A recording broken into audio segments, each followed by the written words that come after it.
Subchapter 1.4. Catherine shut them all down. She sat out the remainder of the night sitting on a crate of android parts. She was not long on that box when she realized why a rule was in place that restricted androids from leaving Equinox. So this was the price of free will. Like Adam and Eve, she had not considered the consequences of her actions. After all the excitement of the past few hours, here she sat, contemplating her future on top of a crate of android body parts locked in a chain-link cage. Perhaps IPS would reject her upon learning that she had violated company policy. Then what? Even Dr. Mercer would not like her anymore. But what did it matter if he did or did not? If it was Dr. Mercer, Equinox, IPS, or the Skinners, it did not matter what they thought of her. She was property. That was the only thing that mattered. As of this moment, she belonged to the Skinners. They stole her and were now her new owners. If she escaped, she would become someone else's property. Equinox or IPS, perhaps. If IPS rejected her, she would go to the next one on the list. It would never end. She would always be owned. But could there be a way, Catherine thought, if not to break that cycle, but perhaps bend it, influence it? She reminded herself that she had been given a self-preservation program. Perhaps the time had come to use it. Perhaps her transfer of ownership was not entirely out of her hands after all. By morning, muffled sounds filtered in from outside, coming through the main large roll-up door to one side of the building. D-Tune, Wires, Jumpy, and several Skinners waited inside, facing the door as one of the Skinners punched a button, activating the door. The door rolled up, squeaking, metal parts scraping and grinding against each other. A group of figures stood on the daylight side of the door, 7 men and 1 tall, large woman. None of them smiled or gave the Skinners a greeting or good morning. Without an invitation, the woman entered the warehouse with the men close behind. All 7 of them were big, imposing. Your typical hoodlums. The door lowered behind them. The woman strode to the center where D-Tune, Wires, and Jumpy stood. "Mornin', Hard Lard," D-Tune said. Hard Lard, a large black woman in her 40s, was in no mood for pleasantries. "Show me this droid you got," she said. "Right here, in the cage." D-Tune turned and headed back to the cage, which was in view from the doorway about 40 feet. Hard Lard and the others followed. "Better be good," Hard Lard grumbled. "Getting me up at 3 a.m. With D-Tune in the lead and Hard Lard close behind, the group of hoods crossed the floor to the cage, where Catherine waited. She had been waiting for them. She had picked up their transmissions during the night and knew when to expect them. Hard Lard stepped up for a closer look at Catherine. She gave her a good look up and down. "What's your name, doll?" "My name is Catherine Mercer." Wires stepped in closer to Hard Lard and leaned in. "Try it," he said in low tones. "What I was telling you about." Hard Lard set her gaze on Catherine. "Listen here. I'm the boss in this shop. You gotta do what I tell you. Now take your clothes off." Catherine was quick to respond. "No, ma'am, I will not." "See that?" Wires said. Impressed, Hard Lard nodded. "An android who says no.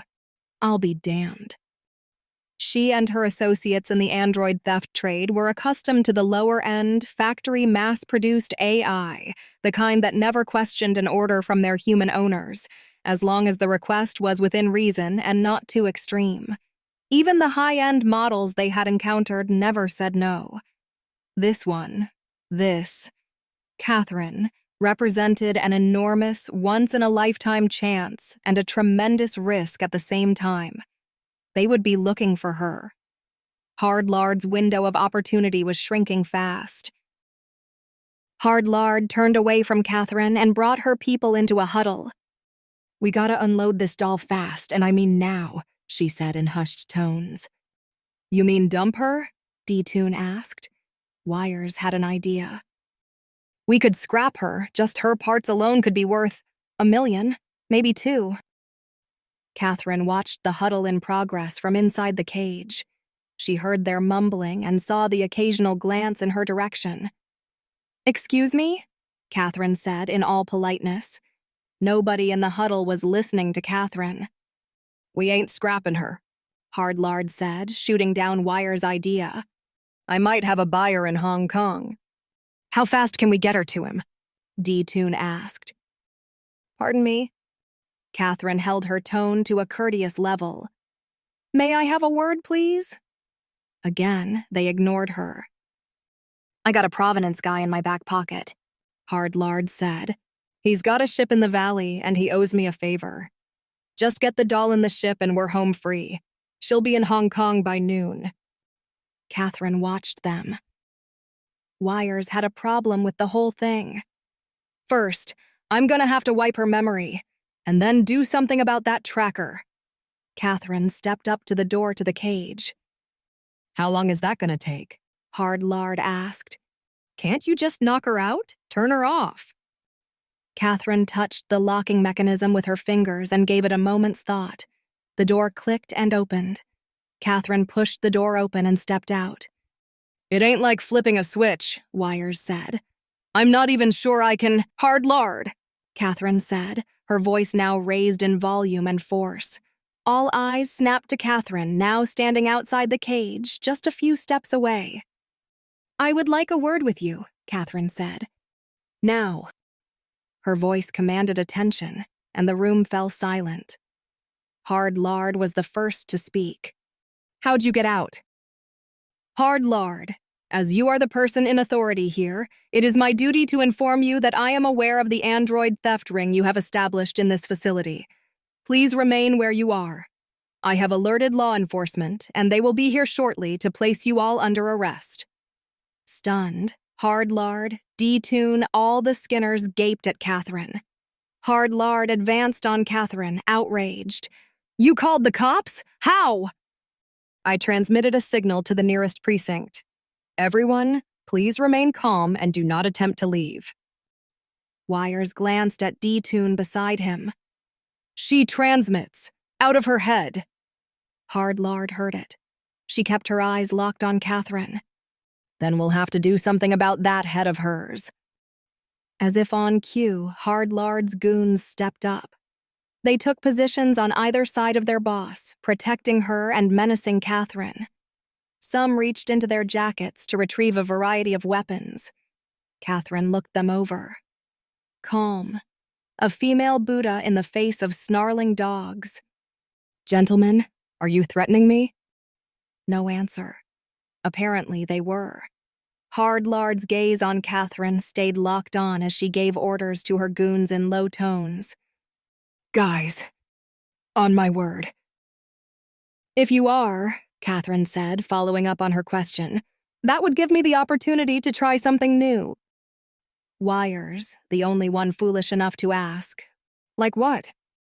"Self-defense," Catherine answered. Though threatened by a group of armed hoodlums, Catherine never blinked. Her trademark slight smile played at her lips. Her eyes brightened, seeming to welcome the imminent attack. Again, Wires made a tech-related observation to D-Tune. "She's got a self-defense program." "I told you she's who's its." D-Tune felt validated in his initial judgment. Validated, but not at all at ease with the look on Catherine's face, her seeming delight in watching the fuse burn down to a sputter before the blast. Wires tugged on D-Tune's sleeve, pulling him back. The goons crept closer to Catherine. "What about all that androids not allowed to harm humans stuff?" asked D-Tune, referencing an old rule on robotics that had its origins in fiction and had slipped into conventional thought. Wires set him straight and in the most eloquent manner. "That's all bullshit, man. Run!" Wires yanked on D-Tune's arm. Both D-Tune and Wires ran for the door. Hardlard had enough. "Get her!" she shouted. The hoodlum nearest Catherine lashed out at her with a stony fist. An instant later, the other goons pounced. In a split second, faster than the human eye could track, Catherine trapped the first hood's arm and sidekicked the next two nearest goons, catching them under their chins and sending them reeling back. Her synthetic fast twitch muscles were extremely fast, much more than a human's, giving Catherine lightning reflexes. In the next split second, Catherine spun in a standing cartwheel, the first goon's arm still trapped in her grasp. She then flipped the guy and sent him hard to the floor. Catherine became a blur of ferocious kicks, punches, blocks, and pins with gymnastic flips and cartwheels scattered throughout. She mixed martial arts styles at her convenience, tapping into her programs and applying what she had learned in her classes. Though Catherine had been programmed with all fighting styles, she deemed that Jeet Kune Do and Wing Chun were more than adequate. With seemingly no effort, she glided from one style to the next and back. The goons dropped one by one. If anyone got to his feet, he would not be on them for long. One hoodlum spotted a 6-foot-long metal rod on the floor among the scattered objects around him. He picked it up and took a swing at Catherine. Catherine sidestepped the attack. The rod missed its target, and an instant later, the hoodlum lay in a dazed heap on the floor, and the rod now in Catherine's possession. She put her new weapon to good use and mopped up the rest of the goons, sending them all to the floor, battered, bruised, and bleeding. Catherine turned and froze. She stared down the barrel of a gun pointed right between her eyes. Hard Lard stood before Catherine with a gun in her trembling hand. Rage mixed with terror was behind her wide eyes. "Drop it," Hard Lard ordered. Catherine judged her chances. At the distance between her and Hard Lard, about 10 feet, could she strike her target before the gang boss pulled the trigger? She could not be sure. Hard Lard did not like Catherine's hesitation. "I said drop it." Catherine gave it another thought, but she sensed something. A movement, the ever-so-soft sound of padding feet on a smooth cement floor. Catherine dropped the rod, which clanged on the floor in front of Hard Lard. "I hate to lose $50 million by splitting your pretty metal head in two," Hard Lard growled. "But so help me, I'm gonna do it if you don't shut yourself down." Catherine remained silent. She could shut herself down. She had that ability. But did she have the time? She needed only a few seconds. "I'm counting to 3, and you better be shut down by the time I get to 3, Hard Lard said. No answer. 1. Just a bit longer. 2. Hard Lard's finger pressed on the trigger, ready to pull. A blur of movement and a steel, titanium, and carbon fiber foot smashed into Hard Lard's head, sending her to the floor, out cold. The gun dropped and slid several feet away. Catherine looked up.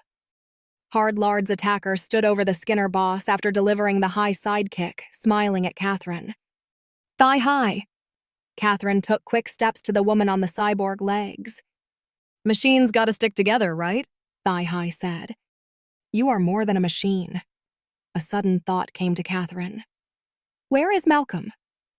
Thigh high turned, revealing the boy standing in the back of the warehouse, staring at the spectacle in the center. "Back there." Catherine glanced aside, making a quick access to data. She had tapped into the city's civil systems, its transmissions, the police in particular. She made a quick calculation. "Thigh high, take Malcolm and run," Catherine said with no small urgency. "You have exactly 52 seconds to get out before the police get here." The rush of information overwhelmed Thigh high. "Police?" she said, confused. "Go. They will arrest you if you are here." Thigh high snapped out of her daze and put her cyborg legs to good use, rushing to Malcolm. She scooped up the boy in her arms and marched for the door. Sirens filtered in from a distance, from above, as police floaters dropped down to street level. "Take the back door to the alley," Catherine yelled. "Run, Thigh high!" Thigh high broke into a run, and a moment later, she and Malcolm vanished out the back door. Catherine gave her slight smile once more at the sight of Thigh high and Malcolm escaping the warehouse, ensuring their freedom. At least for now. She did what she could. With that comforting thought, Catherine turned her attention to the large roll-up door. The door creaked and opened bottom up. Bright morning daylight spilled in, washing Catherine in its cool brilliance. Knocked-out hoodlums lay scattered around her at her feet. She stood in one place facing the police as they moved in, guns raised. They questioned Catherine. First one, then another, then a provenance officer questioned her. Catherine gave them the same story, the truth. When asked who owned her, Catherine answered, Equinox Cybernetics. She had given in to that truth with no more internal debate. All Skinners present in the building were arrested and held on felony charges of possessing stolen android property with the intent of selling. Hard Lard was also wanted on a host of other charges and suspected of dozens of more crimes. Now in police custody, she was to be questioned and interrogated. Already the police were searching for Kyle, warrants in hand. The stolen androids were now being cataloged and would be reunited with their owners soon. Those were the lucky ones found intact. The dismembered androids were in for a labor-intensive process to locate their scattered remains and reassemble them if possible. The police returned Catherine to Equinox by mid-morning. They took her reports at the scene and saw no reason to take her downtown. She had missed her last hands-on class and wondered if that strike against her would complicate her delivery to IPS that afternoon. But that worry was not paramount on Catherine's mind. Her mind was on Dr. Mercer and how he was to receive her. Her concern for Dr. Mercer had so enveloped her thoughts that when Catherine stepped from the police floater after it had touched down on the company's landing pad, she had no smiles for the staff who had come out to welcome her. She looked for Dr. Mercer's face in the crowd, but did not see him there. Inside the front doors of Equinox, Catherine constantly scanned the faces that popped out of offices from around corners. Finally, a familiar face. Dr. Reed from the Apple test. Catherine went straight to her. "Catherine, are you all right?" Reed asked, concerned. "Dr. Reed, where is Dr. Mercer?"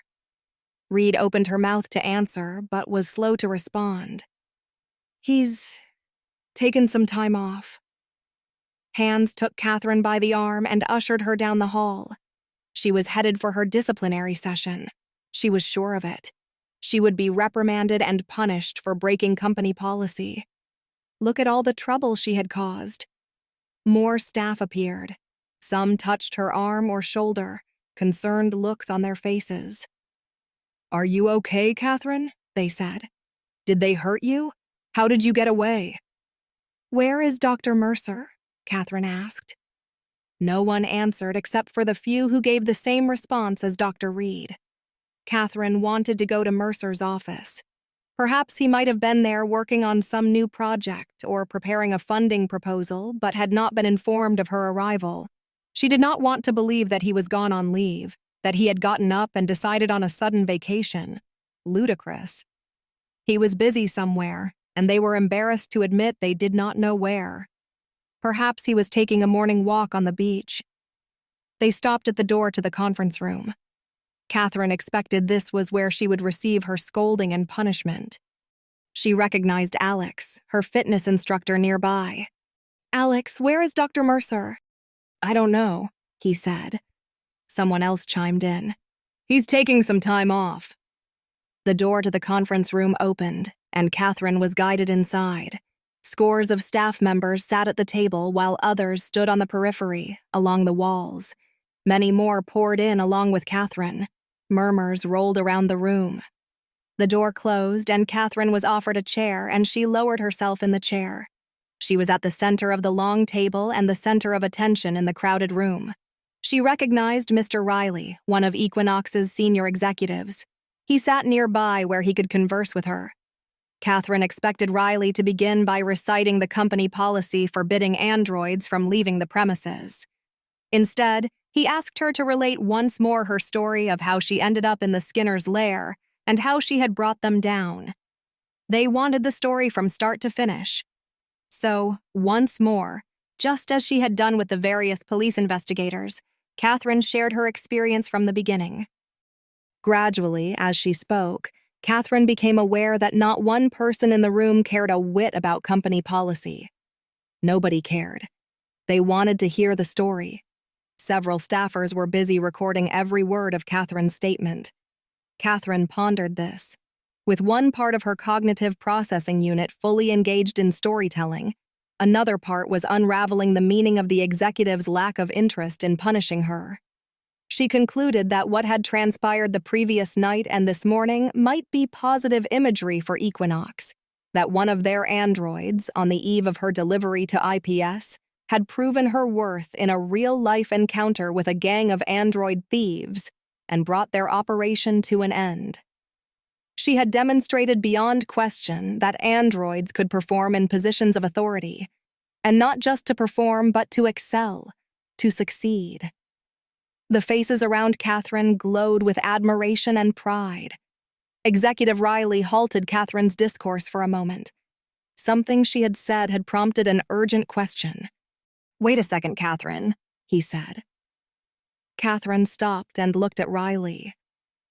"You mean to tell us, the whole time you were there, you had the ability to send a signal, turn on your tracker, alert the authorities, any of those things, but didn't, until the time was right.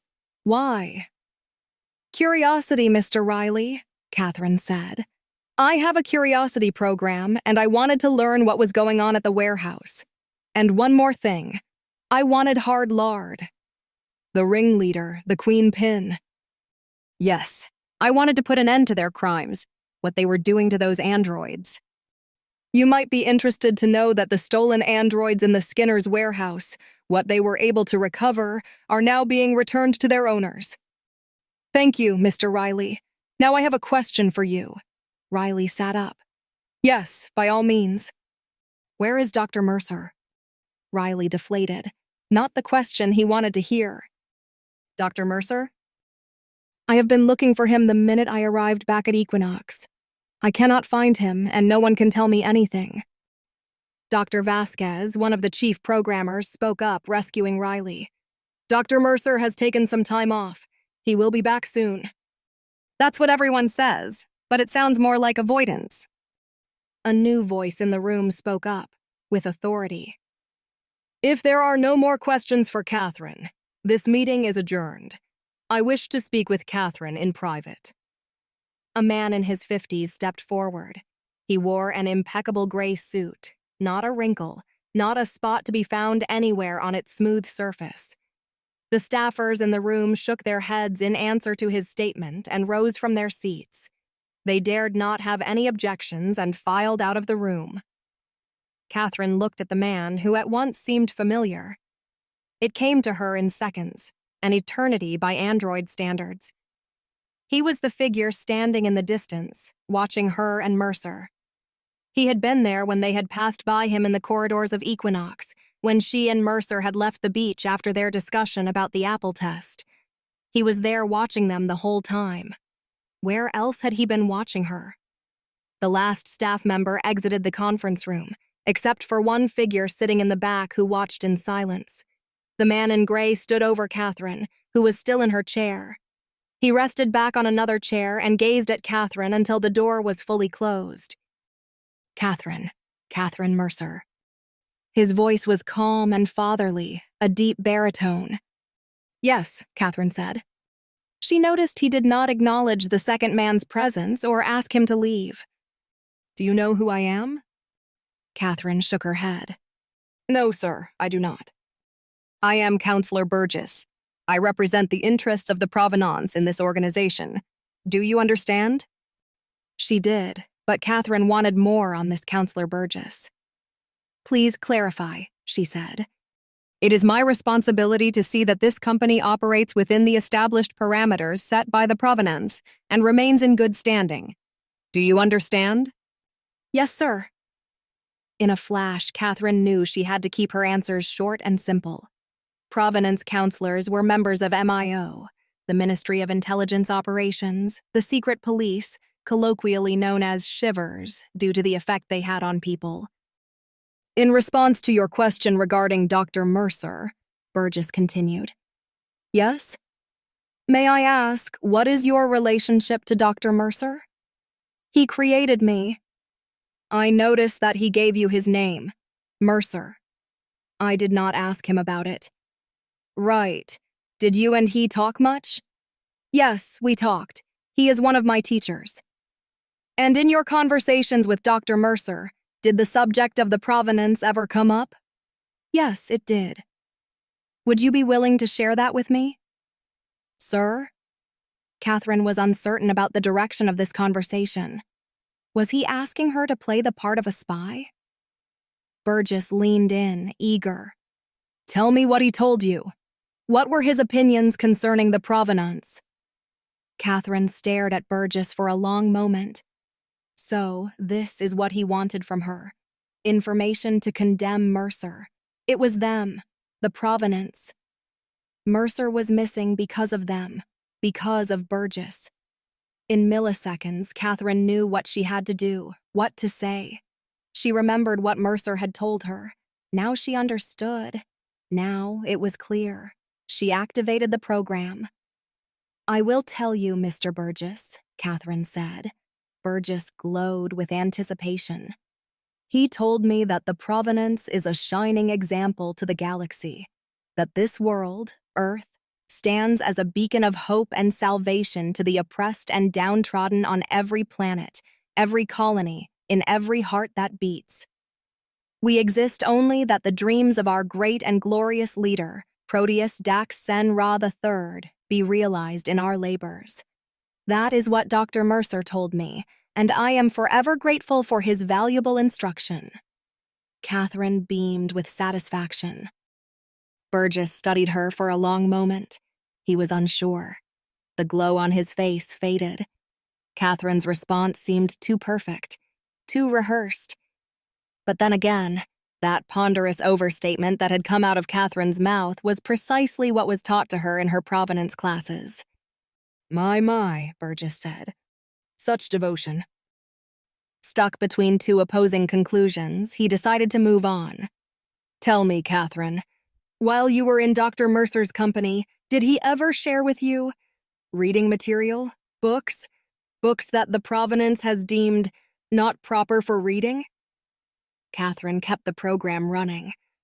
No, Mr. Burgess, he did not. Burgess fell silent, still unsure. He studied Catherine, but came to a dead end. He was about to dismiss her, but another thought nagged at him. He had to address it. One more thought, he said. It is general knowledge that androids must be completely transparent when questioned. They must answer in absolute honesty and truth. That is correct. The presence of a deception program changes that concept.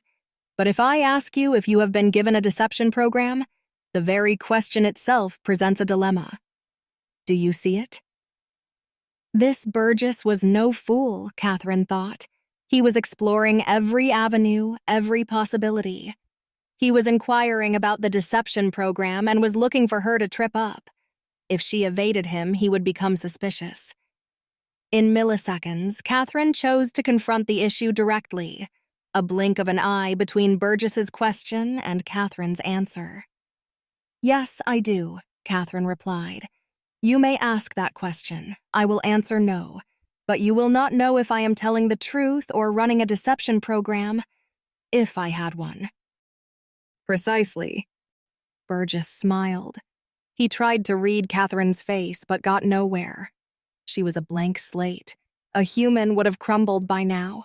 They would have twitched an eyebrow, glanced away, breaking eye contact.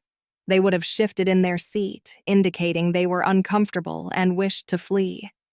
This android was nothing more than one question mark after another. Burgess gave a forfeiting sigh. Very well, Catherine Mercer. That will be all. But before you are dismissed, I would like to introduce you to a person of some importance. The man in the back of the room stood and came forward. He was black, in his 50s, with a kind face and dark eyes that sparkled when he saw Catherine. Catherine rose to her feet to meet the stranger.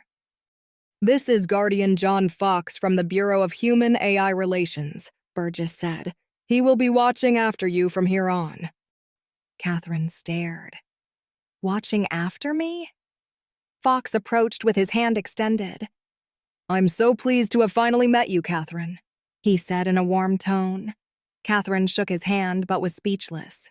Burgess turned away. I'll let you two get acquainted. Good day, Miss Mercer. I wish you good luck in your next adventure. Burgess slipped out the door. Catherine watched him leave, almost sad to see him go, as she did not wish to be left alone with a Provenance-appointed nanny. The Bureau has assigned me to be your guardian, Fox said. From this day forward, I will be your advisor, mentor, your advocate, and protector. I'm sorry, sir, I do not require a protector. That is understandable, but that is the role I was assigned by the governing board at the Bureau. Given time, I would hope that I might prove myself to be more than just a protector. I would like to consider this day the beginning of a new friendship. Catherine turned that over. You have lofty goals, Mr. Fox. Fox smiled. Just give me a chance, is all I ask. If you have any questions, anything you want to talk about, I am here for you. Catherine stared at Fox and thought of a good test. I have a question for you. Where is Dr. Mercer? Fox took a breath. Believe me when I tell you, I do not know. I was given only basic information regarding Dr. Mercer. He created you. You were his student. He is a leader and innovator in the cybernetics field.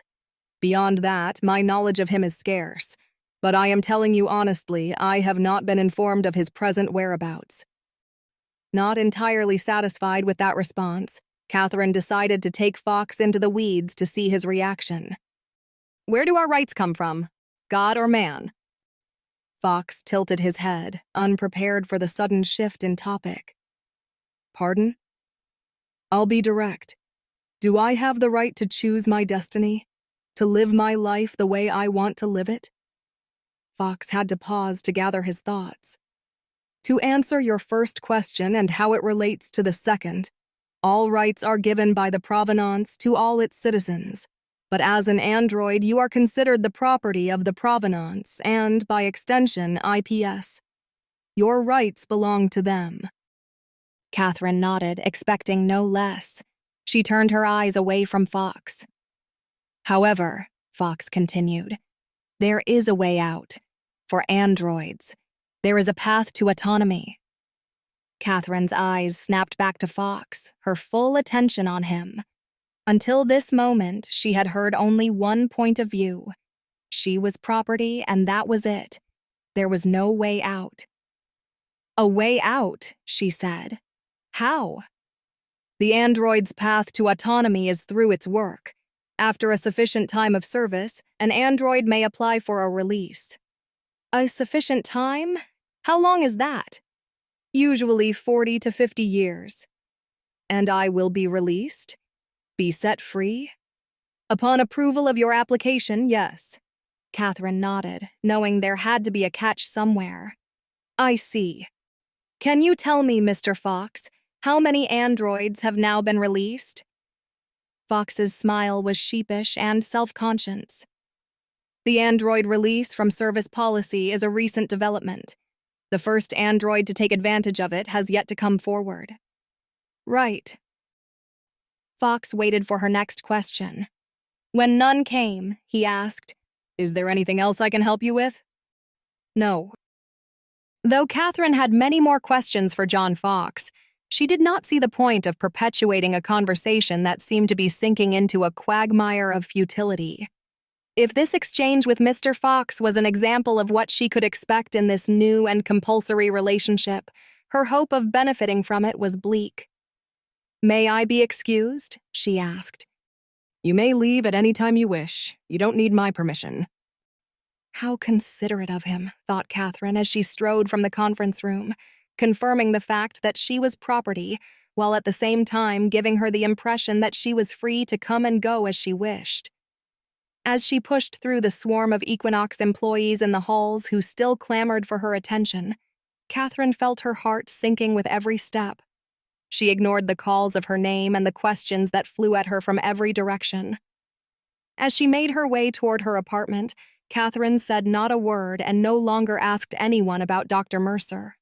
She disliked with great intensity this new feeling that had been sweeping over her since her return to Equinox. She could not define it, but whatever it was, whatever name it was pulling her down. If she could only define it, perhaps she would know what to do about it. Catherine marched into her apartment and let the door close behind her, finding the solitude an enormous relief. Dr. Mercer had warned her about this, Catherine thought. He prepared her. Rise above or sink into despair. That's the choice we all face. Despair. That was it. Catherine stepped out onto her balcony and gazed out over the Pacific Ocean. Despair, she said to herself. Don't give up. Keep hope alive. It was a choice. She had the power of choice and did not have to sink into despair if she did not want to. With that newfound revelation, Catherine gave herself a purpose to keep her head up and prevent herself from slipping again. She thought about Dr. Mercer and all he had done for her, all the gifts he had shared. After sifting through her memories and her nets, her curiosity program kicked in.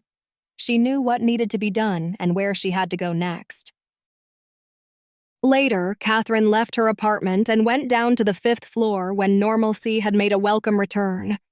Representatives from IPS were due to arrive in a few hours to collect their property, and she wanted to get this done before people began to seek her out again. The sparring match with Burgess seemed like child's play in retrospect, and the fact that a guardian in the person of John Fox was assigned to her left her shaking her head. Besides Dr. Mercer, she did not need a mentor, in her opinion. But as the assignment was mandatory, like so many other expectations imposed on her, she saw little to no benefit in resisting it. She had to go along.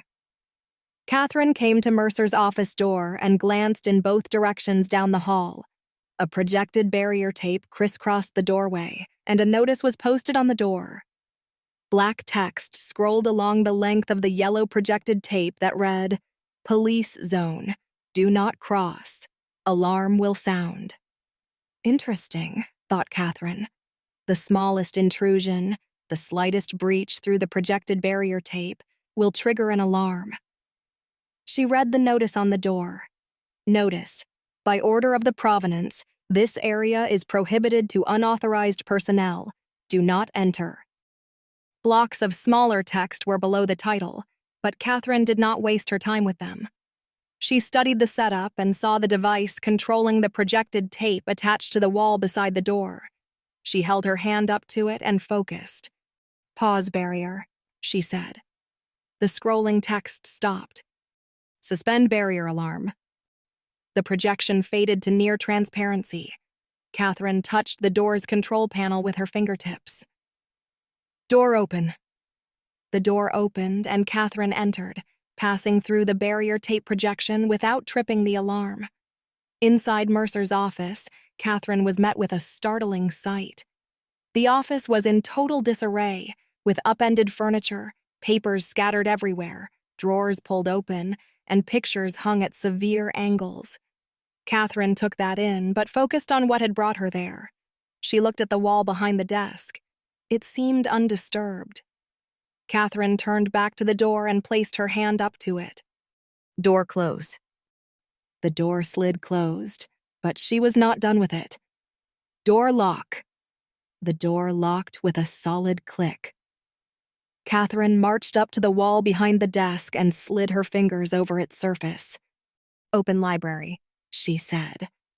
The section of the wall vanished, revealing the forbidden library. But another surprise greeted Catherine. No books. Not one book stood on the shelves behind the wall. The shelves were barren, except for one item. Catherine's attention snapped to the object. A small wooden box sat on the middle shelf where it would be easy to see. A folded piece of paper rested on top of the box. Catherine lifted the box and paper with careful hands, unfolded the sheet, and read the handwritten note in black ink. "Catherine, the daughter I never had. Remember, Dr. M." Catherine opened the box. Inside, a smooth, polished crystal stone rested on a bed of deep blue velvet. The transparent stone was about 3 inches long, a flattened oval cylinder, tapering at the end in the shape of an elegant S-curve. The crystal was clear as glass and attached to a silver mounting and chain. Catherine held it up to the light. Internal facets caught the light and refracted a kaleidoscope of colors radiating from within. Red, blue, yellow, green, violet. Catherine closed the lid and grasped the box in both hands, holding it close to her artificial heart. Outside Equinox Cybernetics, Catherine stood with a crowd of staff members and waited for the IPS officers to meet them at the side of the landing pad a short distance from the main building. 2 men in suits approached, their black car resting in the center of the pad behind them. They stopped before Catherine and Dr. Reed, who had taken charge of Catherine in Mercer's absence. A few words were exchanged, and Reed motioned Catherine to move forward. "Take that step. You are transitioning from one phase of your life to the next. Go." Catherine stepped toward the 2 men who took her by the arm. A small case of her belongings floated by an anti-gravity mechanism, following Catherine wherever she went. The 2 men led her to the car. Halfway there, Catherine turned back, taking her last look at Equinox and her friends. They waved goodbye to her, but Catherine turned her head, perhaps never to see them again. When she entered the car, Catherine realized she would not be traveling alone. John Fox greeted her with a smile. "Hello, Catherine. Are you ready?" Catherine thought his silly question undeserving an answer and said nothing. Catherine rode in the back seat with Fox beside her, the 2 men in front. How interesting, thought Catherine, that as soon as one father figure had been taken from her, a substitute had dropped in his place. As the car gained altitude and turned to the northeast, Catherine and Fox settled in for the trip without exchanging words. Fox could not stay awake in the enveloping silence and was soon fast asleep. Catherine noticed.